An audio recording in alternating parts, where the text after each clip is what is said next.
What's up, everyone? Welcome back to the channel, Player One vs. World. We've got a very special interview here. My special guest here, Abby Nissenbaum, who I'll introduce, or let her introduce herself, because this is a very interesting story, how I found her. And we can thank those TikTok algorithm gods. But before we start anyway, if you are new here, as always, I hate this part of the YouTube thing, please do consider dropping a like on the video, share with friends. Subscribe to the channel, helps keep up to date with all our Life is Strange content that we do. We do a lot of Life is Strange content, hence why Abby is here. So Abby, you are here. I found you on TikTok.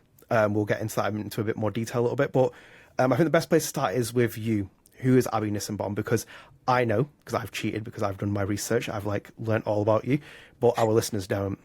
So I kind of wanted to know, were you always a dream to be a musician? Was it, a left curve that happened that took you into music? You got all your setup behind you, so obviously people will know the artistic element. My co-host Adam on the podcast is a musician, so I'm kind of curious, was it always a dream to be a musician, or did you fall into it because of other circumstances? Yeah, it's always been a dream to be a musician. It's actually left curves that have taken me outside of the music world. So growing up, I was a classically trained soprano. I acted in musical theater shows all through childhood, and then into high school and into college a little bit. But then into college, I wanted to go into a BFA program for musical theater. Didn't really get in anywhere that I thought would be conducive to a good musical theater career. So I actually decided to go into academia. So I went the social psychology route, went into a PhD program, and there's where the left turn happened, and I went back into music. Oh, so was there no desire to continue with the education side? Because obviously deeply embedded into academia, but why change at that point? Why go back to music after doing all that amount of work? Because obviously when you're committing to something, as you're doing with music now, you're putting a lot of work to it. When you're doing academic stuff, you're putting a lot of work into it. Why make that U-turn all of a sudden? Yeah, so I'm a very dedicated person. So when I'm in something, I'm in it fully. So when I was going through my academic career, I said, basically, I'm going to put aside all of my hobbies. I'm going to devote 100% of my time to this academic route. And I, like a lot of PhD students, didn't really have the best relationship with my advisor. Actually, I had a really terrible relationship with him. So I ended up having to leave that PhD program. And at that point, I'd put everything aside for the past decade, essentially. And I was thinking, what do I even have left that's not just intertwined with academia? And the only thing that I saw that was really left and that brought me joy in that hard time was music. And that's actually when I found the Life is Strange series, and that really spurred my interest again in getting back into music and telling stories creatively. So through music and through video games, and it's just led to a really interesting and fun journey.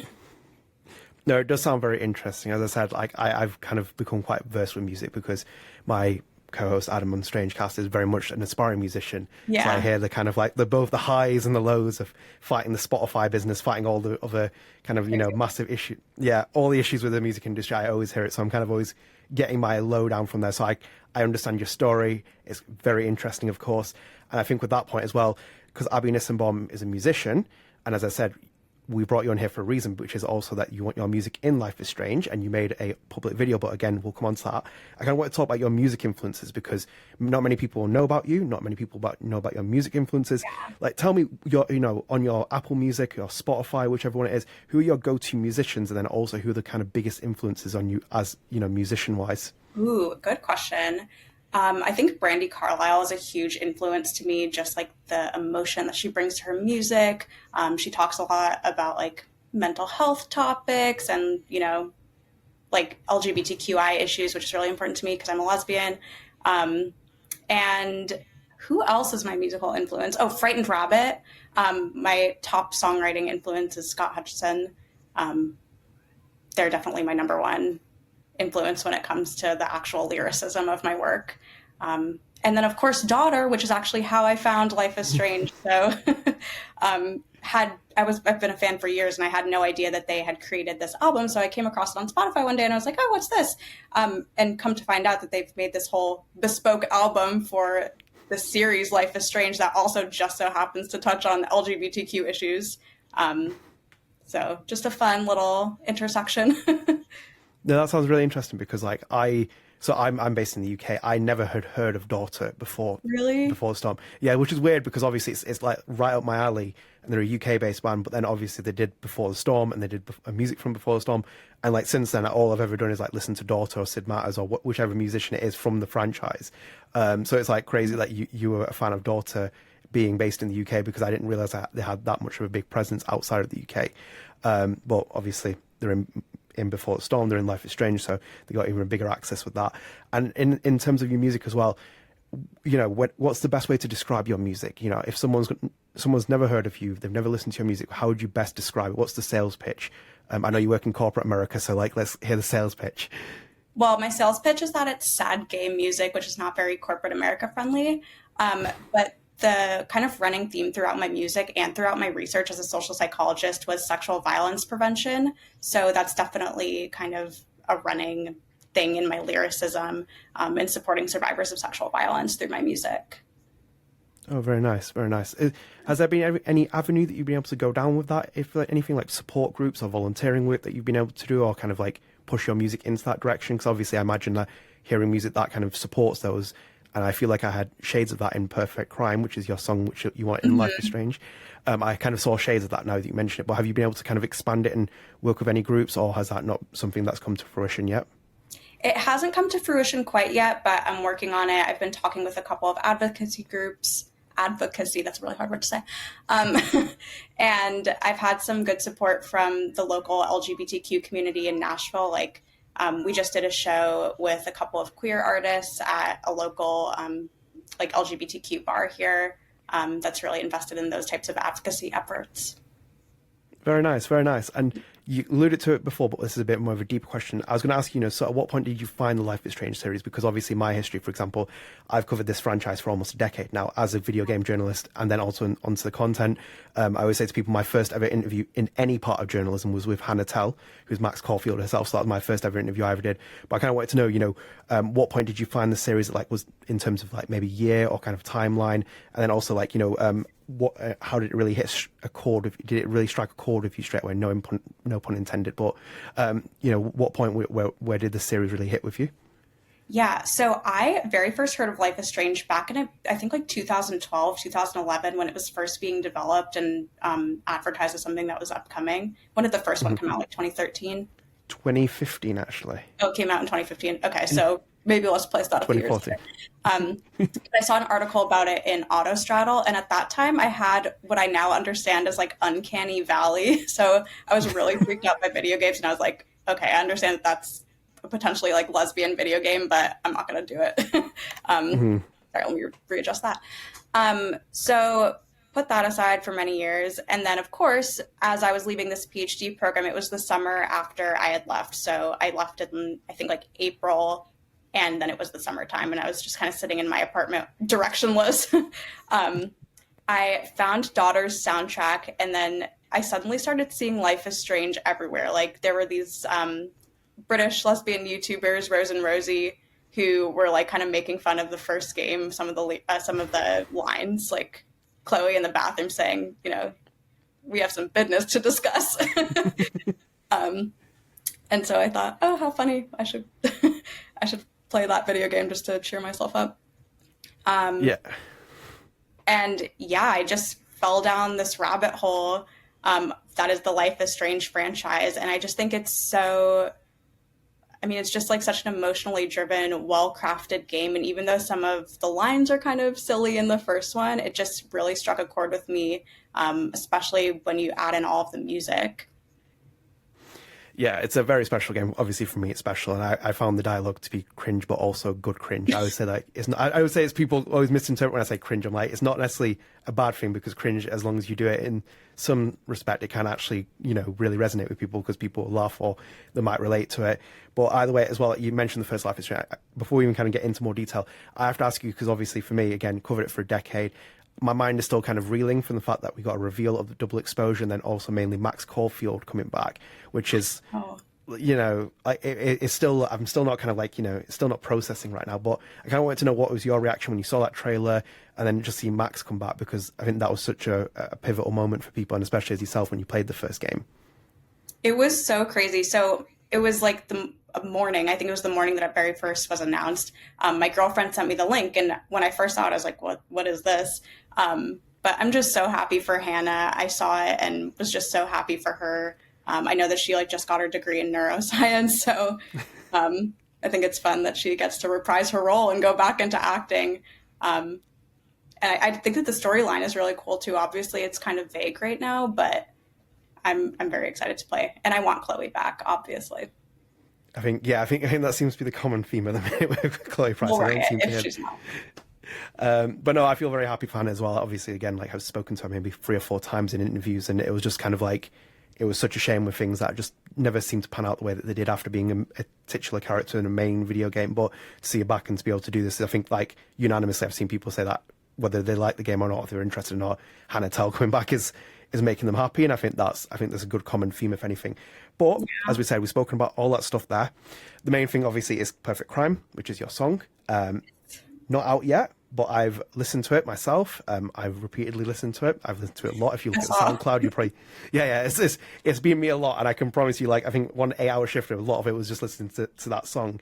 But I'm curious as well, because like, what part of that song do you think that fits within the overarching Life is Strange double exposure? Because you've kind of said it, my song is the perfect song, to kind of paraphrase you in your pitch. But I'm kind of curious, like, what do you feel like the overarching part of that fits into double exposure? Yeah, well, the theme of the new double exposure game, or at least what we know of it, is that a crime was committed and there are no footprints, there's no murder weapon, no one knows who or what did it. So it seems like the perfect crime. And from what we know about the Life is Strange franchise, we know that there are some abusers afoot, some really nasty people, mostly men, sometimes some women, but there's a line that goes like, only abusers flourish in silence. If you did nothing wrong, then why try to hide it? And I think that kind of calls back to, can we do spoilers on this podcast?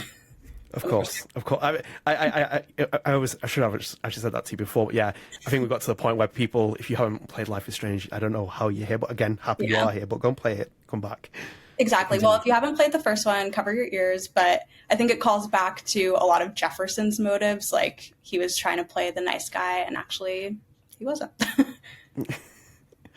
True. Yes, very true. With the song as well, as you said, you've outlined, the song name fits with the theme of the game, if anything. But then kind of take me through the lyrical writing process. Like, when you create something like that, because I'm listening to it, I'm enjoying it, it's got a vibe, it's got everything with it. But I'm kind of curious, how do you kind of get to the lyrical writing point of that? Because I have zero music background. Where do you start writing it? Is it easy to write? Is it more difficult to write the lyrics, then pick the musical instrument? How difficult was this for you in terms of creating the song? Was the lyrics difficult at first, or did it just naturally flow for you? These naturally flowed. I think of most of my lyrics in the shower, honestly, and then I just jot them down as soon as I get out. But I had that line that says, like, only abusers flourish in silence. If you did nothing wrong, then why try to hide it?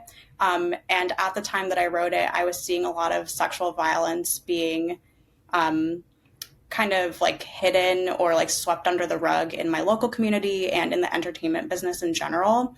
So like a lot of people are signing NDAs, or like people who commit those types of crimes are making their victims sign NDAs essentially.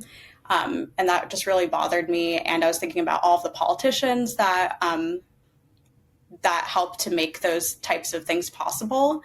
So it was kind of just like a call out song about the general environment and how violence is swept under the rug. And then I don't know if we've talked about Steph yet, which is kind of... We haven't, but we'll come on Steph, which is a very interesting part of this story.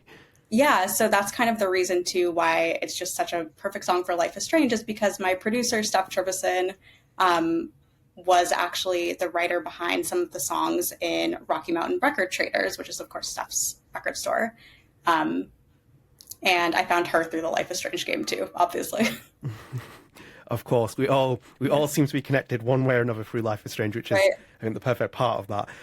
But we'll come on to Steph Trivison, because I've got a couple of questions to ask about Steph. Okay. But I'm kind of curious as well, just because you've talked about it a lot. You've hammered the point of, like, you have a strong kind of, like, sense that you want to talk about sexual violence, talk about miscarriages of justice to people. What's your personal experience when you play Life is Strange games and you see these themes? Because obviously, for myself, I'll be honest, I don't resonate with them because I've never had those happen to me, but other themes I do. But I'm curious from your experience when you watch certain things. So, for example, those characters who get kidnapped into the dark room from the first Life is Strange, Yeah. to other characters who get abused in Life is Strange 2, to True Colors, other characters, even with like Alex Chen as well, having her own kind of like, you know, her own troubles that she has there. How do you feel when you play these games? Is it something that you have to like take a moment to pause and then reflect and then you continue, or you know, how does it feel when you play these? Yeah, I mean, of course, it's never said explicitly, but we can kind of imagine that in the dark room that the girls kidnapped there were at least photographed without their consent in kind of vulnerable positions. And it's kind of implicitly said that maybe something else could have happened.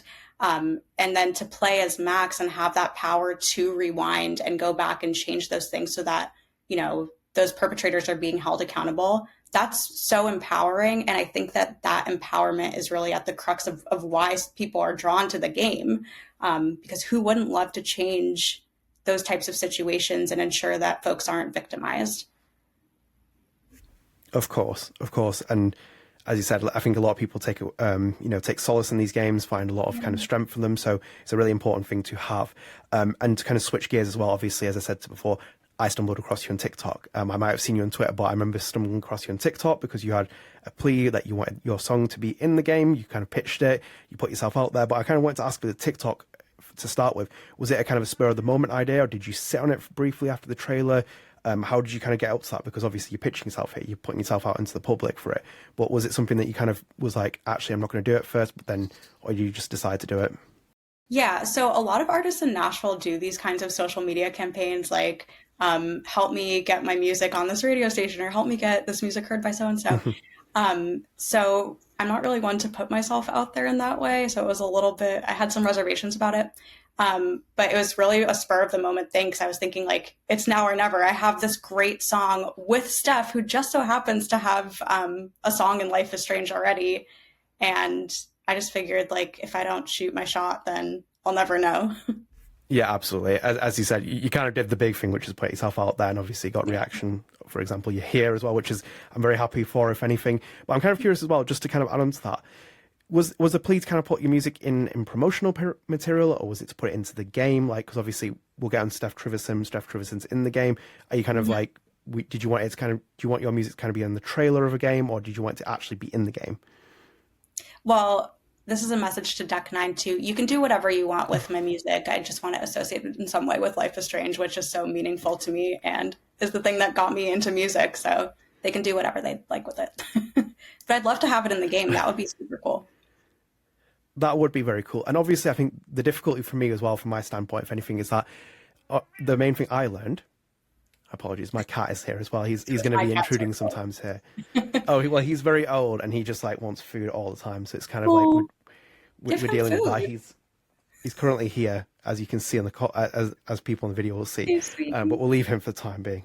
But I think, like as I said, like my kind of thing with the actual song was that I listened to it in the background of your TikTok video, but never heard the full thing. And then I was like, Abby, where's the song? And you're like, it's not on Spotify yet. It's still in the process of being done. Yeah. So I thought that was a kind of a tough pitch, if anything, because you're trying to sell your music to get it into the game with Deck 9 and Square Enix, but we've actually not heard it yet. And obviously, I think with the developers and how they put some songs in, it seems to be like big influences where they've listened to them for a while. We have a very short window for Life is Strange as well. I think this is one of the shortest I've seen in recent memory, where the game comes out in about 4 months from now. Is it not hard to kind of pitch something which isn't done yet? And it's like, you know, and then to kind of be like, put my music in there, but you can't hear my full song yet. Is it more about you want them to reach out to you and be like, can we listen to it? Yeah, I mean, like, everything's impossible until it's possible. And I'm going to push it out, I think, July 26th. So we should have it ready by then. Is that being pulled forward because of this video, or is that just generally the release date you had planned for it? I think just generally. So it's really hard to release music on a timely schedule as an independent artist, because everything that I do is self-funded. So it's really just like, do I have enough money this month to like finish the song and start up another one and then do the promotion? So I had planned to release it in July, and I'll actually give you a little snippet of it if you want to play it at the end of this. So we can do that. That'd be great. That'd be great. But I'm sorry, I had like, you know, my mind was like, you know, my eyes were flashing, you know, my life was flashing before my eyes, because my host Adam said he's making an album at the minute. And he's like, I've done 2 songs out of 9 last week. And he's like, you just don't know until you make it. And I'm like, oh wow, I'm getting big vibes here from Abby, feeling the exact same. So completely understand. One thing I wanted to ask you as well, have you tried reaching out to the devs or even Square Enix yet at the minute? Of being like, here's my song, here's an email, listen to it, put my music in the game, or has it just been the TikTok video at the minute that you've done? Well, so also funny story, one of my very close friends was a writer on Before the Storm and a level designer. He actually, I think, wrote the Chloe line that's like Utero and Fuego. So I've reached out to him.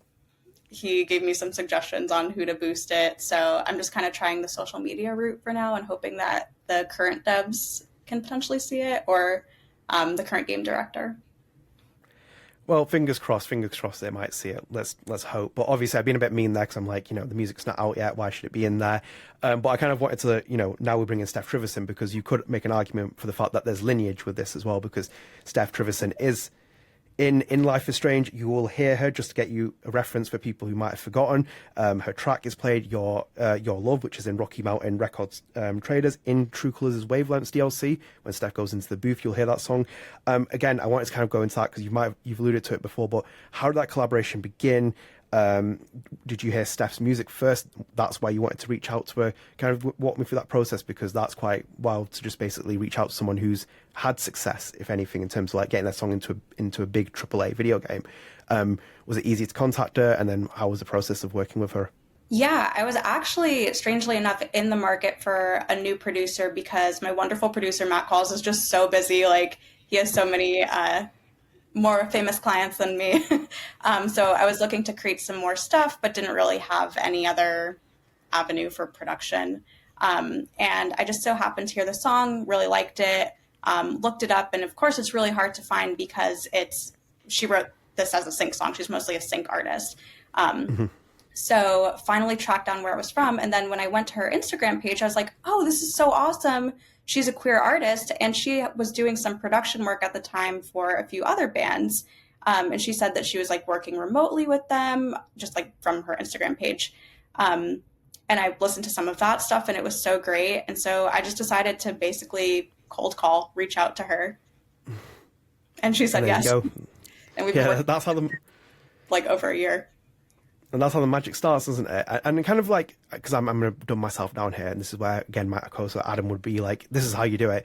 It's more in the sense of, what does Steph do when you have a song then? How does she, like, what kind of input does she have? What does she add to the project? And I'm not saying it in a demeaning way, because Steph Trivison seems lovely, and I've spoken to her very briefly, but I'm kind of curious in the sense of someone who has absolutely zero music insight. How do you do something? So let's take Perfect Crime, for example, because Steph Trivison is working on it with you. What's her input? What has she done to that song? Speak to me as a very much a layman in music sense. Yeah, Steph is the reason why the song sounds like it does. She's an incredible musician. She plays like basically any instrument that you'll put in front of her. So I'll typically send her a very cringy demo with me just like eking out what I can on the guitar or the piano. And me singing the song, and I'll tell her the BPM I want, kind of the vibe I want. I'll send her some other reference songs, and she kind of gets carte blanche, and she'll come back to me and say, hey, I made this instrumental track. Do you like it? Well, that's interesting, and it's funny because you kind of like knocked onto my next point. When you do this, you write the lyrics, you have the music. Were there any kind of musical instruments that you wanted in the song that you had to abandon, or has there been any mindset for you, like in terms of going future, that you want to, this instrument I want to put into my music, but I haven't yet? I don't really suggest instruments to her. It's pretty typical that we'll just use like the basic guitar, bass, drums, synth combo. But the original reference for their song was Vigilante Shit by Taylor Swift. So it sounded a lot different when she first got it to me. It was a lot more like, it was a little bit slower, more like bass heavy. But I really wanted the energy to be up on the song just because the lyrics are so kind of rough, like hard hitting. And she revamped it to be a little bit poppier, and we have some kind of like jingling synths in the back that are really cool. Just out of curiosity, because obviously I've heard the pre-rendered version, the pre-master version. Is that going to be the final song I expect to hear? Are you still working on it or tweaking it? Because my feedback, honestly, I vibed off it. I really enjoyed it. And and honestly, I'm one of those cutthroat people where I'm a bit like, if I don't like something, I'm going to say it to you, and I'm not going to think it. But I really enjoyed it, and I thought it was very, it had that vibe. It has something that I expect now. Now that you've told me that Steph Trivison has worked on it, and in terms of before as well, it makes sense, why I got that vibe from it. But is that going to be the final version? Are you happy with that? Are you still tinkering with it in pre-production at the moment? That's going to be the final version, and then mastering basically just makes it louder, makes it pop a little bit more. Cool. Very nice. Very nice. So again, as I said, even in the TikTok video, and even you've spoken about before, even when you introduced yourself on the TikTok video, it was like, I'm a lesbian singer-songwriter. LGBT plus themes seem like a big core part of you. I'm kind of wondering, is that always at the heart of your music, or is it something that you infuse in? Is it part of your identity and then you bring that into the music, or is that just a natural kind of like extension that happens that you add it to your music, or do you think it kind of is the core identity of your music? I think both. So it's who I am, it's my identity, and it's really infused within my music. And when I was growing up, like going to high school in the mid-aughts, I think we're the same age because I heard you say that you were born in 1993 in your podcast at one point. Oh, look at that. I like research. Yeah, a real fan. I like it. Yeah. I'm very happy. But growing up for me, like I was really stigmatized, especially in high school, for being gay. And I want to show other people that, you could be cool and you can be well-liked and you can have a successful career, even if you're a lesbian or queer or gay or anything like that. So to answer your question, both, it's at the forefront of my music always, and it's who I am. Do you think the world's got better for people from LGBT background, or are we still kind of like at an impasse? I'm just curious because I think that there is progression, just from my perspective, because obviously I've always talked about this on podcasts. I think from my perspective, if anything, I always find it, if I was watching it, I'd be like, he's an Asian man and he's supporting a big LGBT game. And I know people from my background who vilify people from LGBT background, which is an absolute shame, of course. But it's like, I've always found it quite, striking that no one's ever said. It's like, that's quite an interesting background. And obviously my co-host Adam is a white straight man. It's like, and we obviously talk about heavily about LGBT plus game, and we have people in that community who watch the videos, and we've been very open. I've always said, like, be who you want to be. It's not anyone else's business. But I'm kind of curious, like, where do you feel about the world at the minute? Are you kind of like happy we're making progress, or do you still think that it's just not, in terms of your own experience compared to now, do you still think there's like a lot of stigma? Because as you said before, and you alluded to it, to put yourself out there, it's already hard enough, but then also you're identifying yourself straight away, and you might have some random TikToker start hurling abuse at you because who you are. Yeah, and that's actually happened, especially where I am. I'm living in Tennessee right now, which is the American South. It's pretty bad for LGBTQ folks, especially for the trans community. It feels like a new law is passed every day that kind of suppresses us from expressing ourselves and just living our lives as we want. And I come from Connecticut, which is like a very liberal state up east, up in the Northeast. And recently my town had a pride parade for the first, or a pride like picnic or something like that for the first time.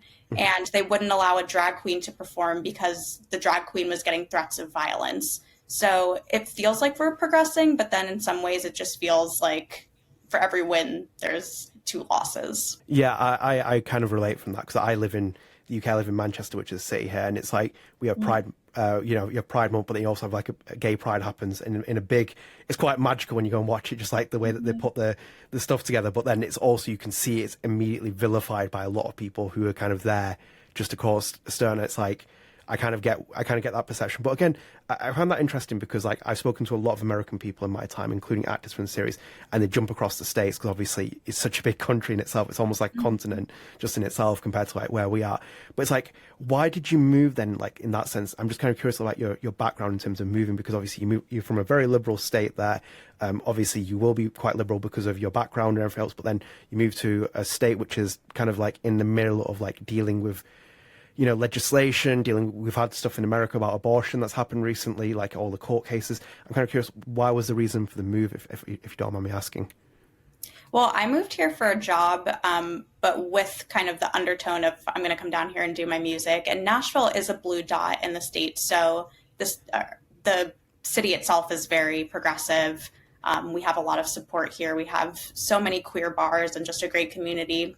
But in terms of the state, like, it's just not a great landscape. But what can you do? Yeah, Well, and I know hopefully, you vote. yeah. Well, that's also an important thing as well for many people as well, because you do have an election like this year. We have an election next month as well, which is always important to vote. Whether you like people or not, you should put your vote to use in whatever way you want. It's important to exercise your right in democracy, because not many people get to do that. So the tone has changed quite a lot in this entire chat that we've had so far, and I'm going to take a breather for the moment because I thought we'd kind of take a massive detour before we come back on course. So I did a load of quick fire Q&A questions for you, and I wanted to hear what your perspective is, and these are on Life is Strange, thankfully, so don't worry, it's not like some wide out there issue. So first off, your favourite Life is Strange character? Rachel. Oh, see, there we go. I knew the minute that I saw you, and I was like, there's a winner. That's my favourite character as well. Very good choice. Just before we actually continue, because I was going to do a quick fire, is she toxic or not? I don't think she's toxic. She's living her life on her own terms, and she's doing what feels true to her in the moment. Oh, see, we're getting on like a house of fire here. Perfect. The most underrated Life is Strange character? Ooh. Underrated? Probably Alex. I feel like Alex doesn't get enough love. That's a good shout. That's a good shout. By Steph. The big question, do you save Arcadia Bay or do you save Chloe Price? Chloe Price, obviously. See, we're on a winning here. Usually that's the divisive. Well, I've had people who's like save the Arcadia Bay, and I'm like, I just can't do that ending. It's just not. It's not in my DNA, if anything. But good choice there. So, your favorite scene in the entire series? Like, we're talking about any scene in the entire series. Ooh, that's really tough. So, this is an unpopular opinion, but Before the Storm is my favorite out of the series. And I love that bedroom scene. It's just such a heartstring puller. Yeah, that it is. I believe that's one of Kylie Brown's favourite scenes, who is Rachel Amber in the game, so that's quite a good pick, and it does seem to be the one that goes for people. LARP in True Colours or D&D in Before the Storm? Probably LARP in True Colors. It's much more involved, much more fun. Oh, interesting. And obviously, the big question for Max, if anything, is bacon omelette or Belgian waffle? Belgian waffle. Oh, that's a good choice. Chloe and Max, Sean and Daniel, Steph and Alex, which is your favourite two dynamic out of there? I think Chloe and Max. I couldn't quite hear the last of your question, but I'm assuming we're talking about romantic pairings. Just in the sense of your favourite two protagonists, so either Max and Chloe, Sean and Daniel, or Steph and Alex, like which are your two favourites that you take out there? Gotcha. Okay, still Max and Chloe. I mean, they're the originals. They're the blueprint. They are the blueprint, they are the OG, and this is a more musical one. The best composer in the Life is Strange series so far is, and obviously you have Angus and Julia Stone, Sid Matters, or Daughter, which I feel like you might know what the answer's going to be. Daughter. So, yes. It's a bit of a giveaway here. And here's a bit more of a vague one. You can use either the soundtrack or the promotion material, whichever. Your favourite song featured in the Life is Strange series to date? Hole in the Earth is probably my favorite song of all time, so I'm going to have to go with that. I believe Steph Trivison is going to be heartbroken that you haven't picked her song. But I mean, actually, it's Your Love by Steph Trivison. There we go. We'll clip that to her and send it so she just knows. We'll edit the other part out. So don't worry, Steph, I've got your back here. And finally, just to kind of fit into the overarching Life is Strange theme, your spirit animal. My spirit animal? Probably a cat. I did that. I appreciate the honesty.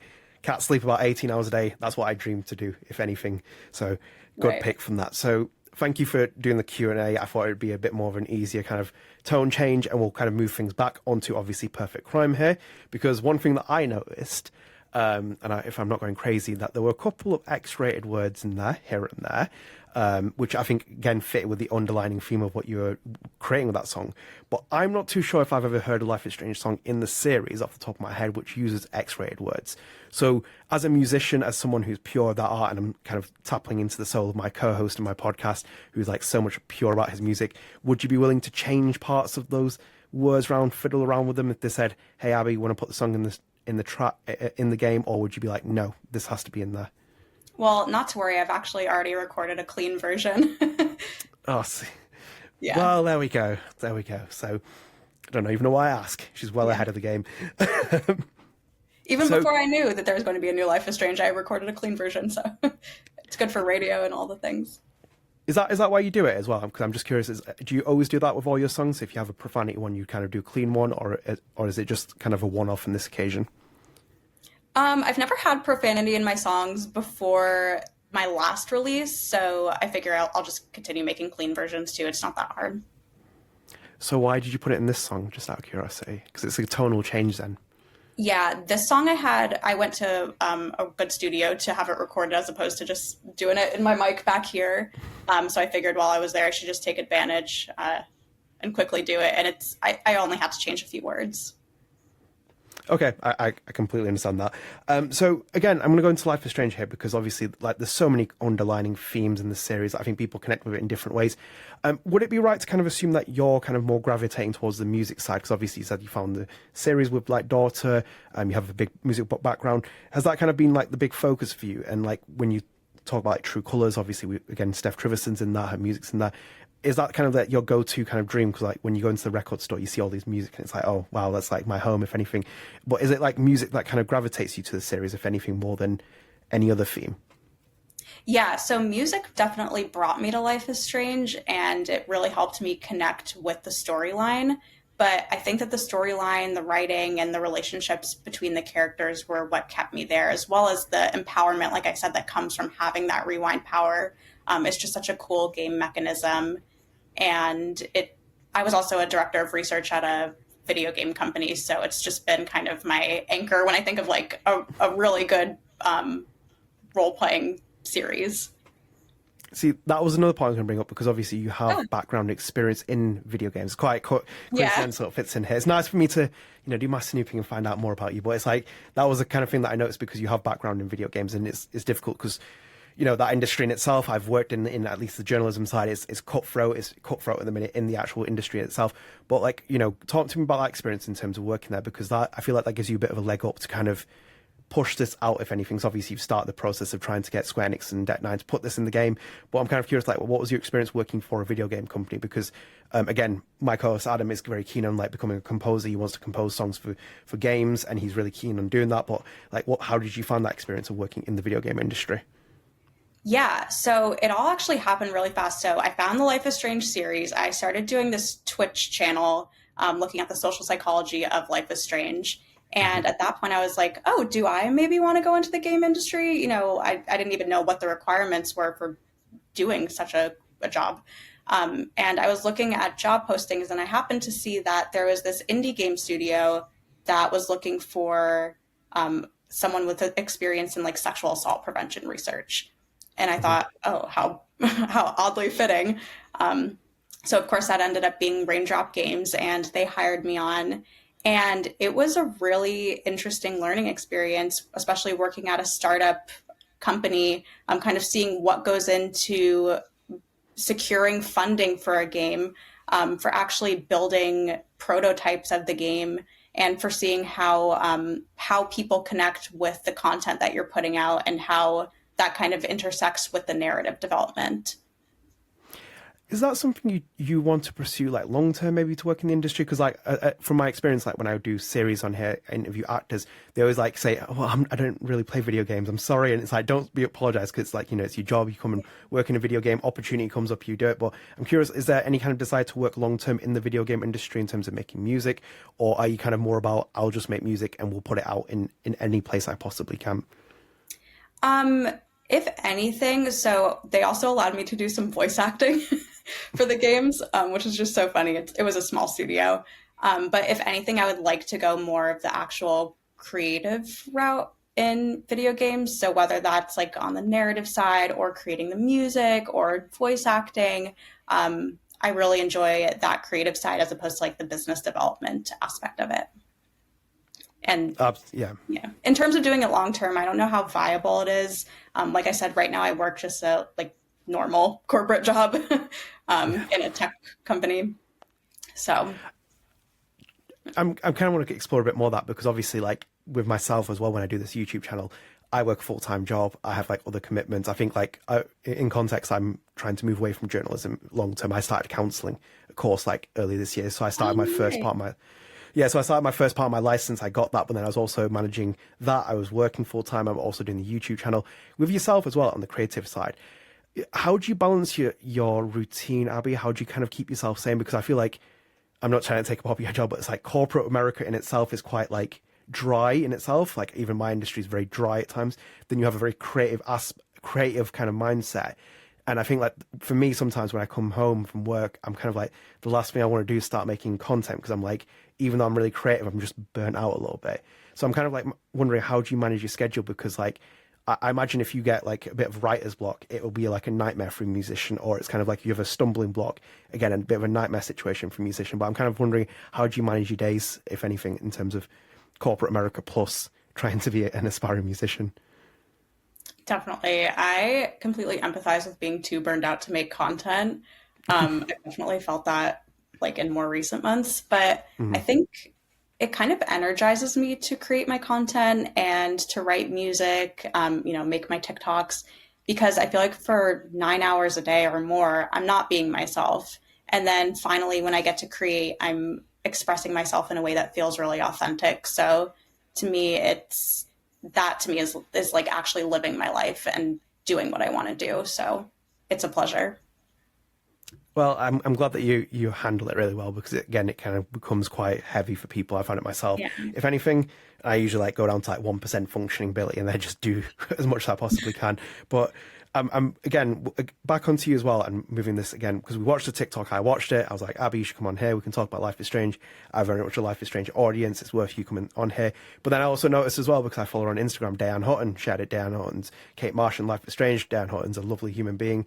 I saw that she commented your video, which is really lovely. And then in itself as well, I saw Kylie Brown had liked the video, who is Rachel Amber in Before the Storm. I'm kind of wondering what was the reaction like when you saw people within the universe, people who are affiliated with the series, start sharing it, even if it doesn't get to a developer, if anything, at this point. But what was it like to see those people interact with you? It was so sweet. I actually knew Kylie. I've spoken with her many times before, actually, like back before the pandemic. And Dayeanne, I've known for years.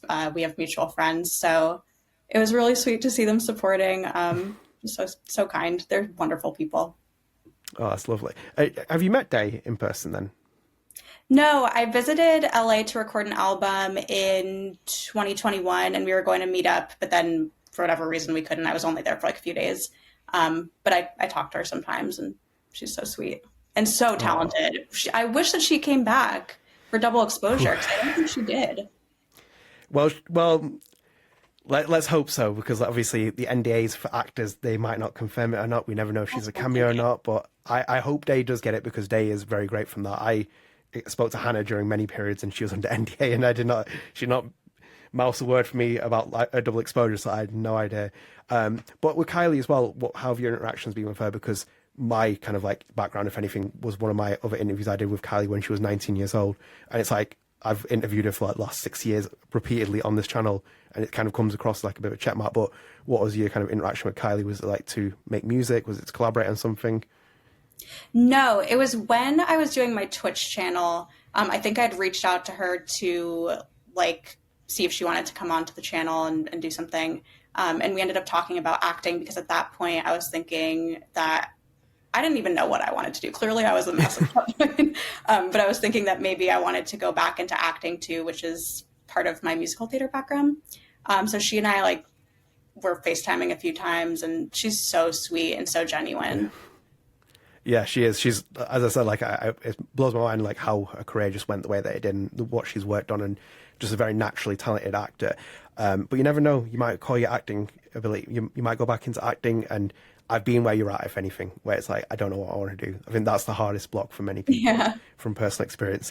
So I'm going to kind of move back into double exposure here in terms of certain things, because I wanted to kind of get your insight and how you feel about things. Because obviously some of the things we learned from double exposure, Max now has a new power where she doesn't have a rewind mechanic. She has a shift ability, a kind of sense ability. How did you feel about seeing that? Because I have different feelings at the minute about double exposure. I've said this very famously, that I'm sitting on the fence at the minute for certain aspects of it. Famously, it's my job as a journalist. I sit on the fence on almost everything. But I'm kind of curious, like, how do you find like what they've done with Max so far? Because I think one of the things that people found very difficult at the minute was when they saw her, they were like, "Is that Max?" And then it was like, "Oh, it's Max." It was kind of like not a sudden realization, if anything. Yeah, I do think it's a cool evolution of her power. And I would have liked to, and of course, like we don't know the full extent of what the game will entail, but I would have liked to see the developers play around and manipulate the power that existed. So with Rewind, for example, Max could bring back objects that she was holding on to. So what's to stop her from holding on to Chloe and rewinding with that to potentially fix everything and, you know, bring Chloe with her with the knowledge that Max has rewind power. So it would have been cool to kind of see that evolution of the rewind power, but I also think that the double world power and mechanism is really interesting. Early prediction. We're so far out. Well, early prediction. Who do you think the killer is? Because obviously Max's friend Safi gets shot, or just gets shot. Something happens to her. She dies. I don't know if it's actually being a bullet wound, but do you have any early theories about who the killer might be? Because I think so. For me at the minute, from what I've seen, most people think it's like an alt Max. So it's like an alternative universe Max. All the things that she's doing in one timeline is having repercussions. And then obviously a different Max has killed this character, Safi. There's also apparently characters with powers in the game. We'll meet all kinds of people. But I'm just curious, do you have any theories of who shot this person? Yeah, I think the alt Max is a good character. I think it may be Chloe or Jefferson because there were some lines saying like, how could this have even happened? And I think that maybe at the end we might have to choose which timeline we want to live in forever. So I'm a little nervous. I'm convinced that's how the ending's going to be. I think it's going to be, because one of my favorite games is Beyond Two Souls from years back. I think it's criminally underrated, and I love Elliot Page in that. And I think like that was one of the endings I saw where it's like, you know, you choose to live in this world or that world. And I immediately saw this game. I'm like, I have a funny feeling we're going to get to that point where it's like you choose whichever timeline you want to live into. But we'll see when we get to, and hopefully we'll see if you're right as well about that. With Max as well, obviously, we haven't seen her pick up a guitar yet in the game because it's so early on, but we know Max plays music on the guitar in the first Life is Strange. We might even hear Max sing as well in this game because Hannah Tell is doing the performance capture, and Hannah Tell obviously has a big musical background. But I'm just curious, as a musician yourself, as someone who has a very palatable taste in music and diverse one as well, if you could choose Max to play one song, sing and also play, which song would you pick? And Abby, you can't pick your own song as well, just to put that out there. You know, or anything from Steph Trivison because it's cheating.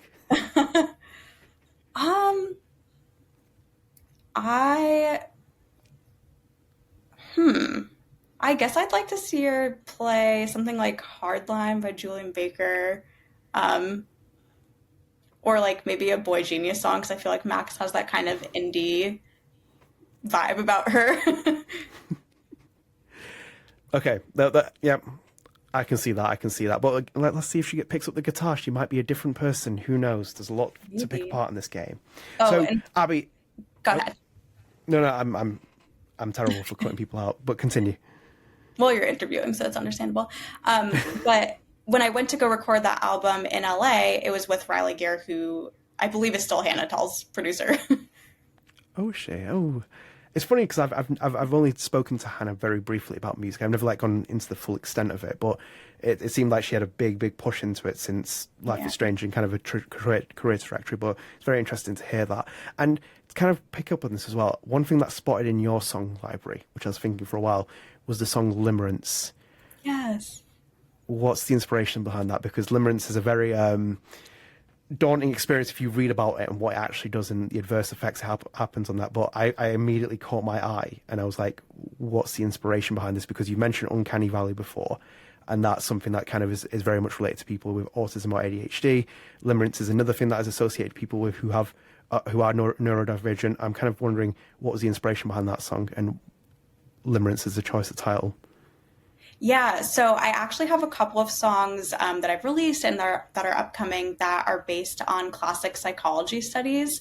So Limerence is, of course, the feeling of like being really obsessed with someone to the point where you can't think of anything else, almost to a compulsive extent.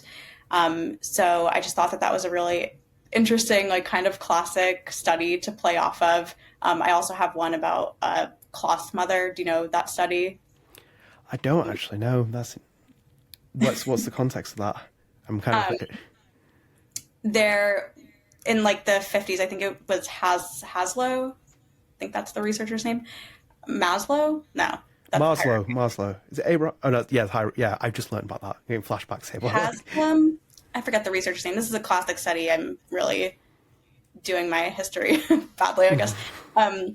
But there were baby rhesus monkeys who were given food from a wire mother or comfort from like a cloth mother. And they were, of course, separated from their mom. And they chose to be with the cloth mother most of the time because that's the mother figure that provided comfort to them, even though the wire figure was the one feeding them. So it just shows that comfort kind of supersedes food needs. Yeah, it's a bit of a psychological cut there. It's pretty deep, that. So just again, on that Limerence part, was that something that you kind of extensively researched? Because obviously I think when you start looking into it and the psychology of it and stuff, or were you kind of familiar with the topic in general before writing that? I was familiar with the topic in general, just from being in like a relationship-oriented program. And I just thought it was interesting to write about and to kind of capture that obsessiveness. And you can kind of hear that the music behind it is very frantic and almost feels kind of panicked. So I thought it was an interesting concept, and it was a really fun song. Okay. No, I find that very interesting. So I'm going to say here, I think from my own experience with musicians, if anything, they're their own worst critics sometimes, because I have that with Adam does it very much with me. He's like, this song isn't good. Funnily enough, he told me about this K-pop, and he basically entered a K-pop competition and it came in the top 100. Never done a K-pop song before, ended up in the top 100. And I was like, that is very impressive for someone who's never done anything in that space to be in there. But again, very much his own worst critic sometimes with his own music. But I'm kind of curious about yourself. When you think about Perfect Crime, how would you rate it on a scale of 1 to 10? Comparing with like other artists' songs or comparing with my own? I'll leave it to you. Again, this is the musician talking. Well, I think personally it's the best song I've ever written. It's such an earworm. So for me, it's a 10 out of 10. But in the grand scheme of things, it's probably closer to like a 4 or a 5. My own opinion, I think is very much up there in the high 9s, if not a 10 myself, because I thoroughly enjoyed it. I think people will enjoy listening to it when they get the chance. And before we kind of close out, I think here's where I'm going to give you the space here, again, to kind of pitch yourself. What's the final pitch to Deck 9 and Square Enix? Because hopefully someone from their development team, someone from Square Enix, hopefully, has watched this in some way, shape or form. What's the kind of final message being like, why should my music be included in this? Because obviously, in the day and age, everyone would be like, well, why is she on here to talk about her music? Because I'm a musician, I should have my music, but why should Abby Nissenbaum's music be in it? Fair question. Well, I think that Life is Strange is just so special. I mean, it's very special to a lot of people, but to me, it's the defining thing that got me back into music, that got me through such a difficult time. I am a lesbian artist. There are LGBTQ themes throughout all of the Life is Strange series, and that's a really big touching point for the series and the franchise as a whole. I think that the synchronicities with just Life is Strange associated people and the game itself are really uncanny. So, yeah, and it's just a perfectly fitting song. I mean, it's a perfect crime. So shouldn't you have a song that talks about a perfect crime? That's perfect. And to finally close out, I'm going to give you it here. When can people get the track? You mentioned it earlier, but when can people get the track? What streaming services can they get it? And also, where can they find you as well? Absolutely. You can find me at Abby Nissenbaum on Instagram. and at Abby Niss Music on TikTok. You can find me on Spotify, Abby Nissenbaum. My music is out everywhere you listen to music, like YouTube, Tidal, Spotify, Apple Music, all the places. This track will be out on July 26th, and by the time this is up, I will hopefully have a pre-save link for you. And yeah, I would love for people to listen and enjoy. Well, it'll be added to my music library 100%. There's no doubt about that. Thank you. It's down to you here. Do you want to play the song or a snippet of it? Sure. Do you want me to play it on my end? Can we do that? Yeah, I hope. Yeah, let's give it a try. I've never tried this software before, so if people can hear it, Okay. Let's see. Maybe let's play it up to the first chorus, or play it through the first chorus. You have to let me know if you can hear it.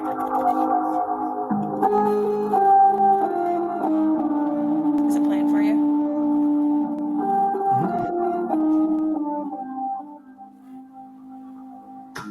People talk, you know, this town is small, and the whisper network's deep. All's fair in love and war, but it's not my fault. They didn't hear it from me. Only abusers flourish in silence. If you did nothing wrong, then why try to hide it? You thought you had the perfect crime. Cause it ain't deniable, but I won't deny it wrong, even if it's only in my eyes. You find out when you look around, the karma has a sweet sound for those on the right side.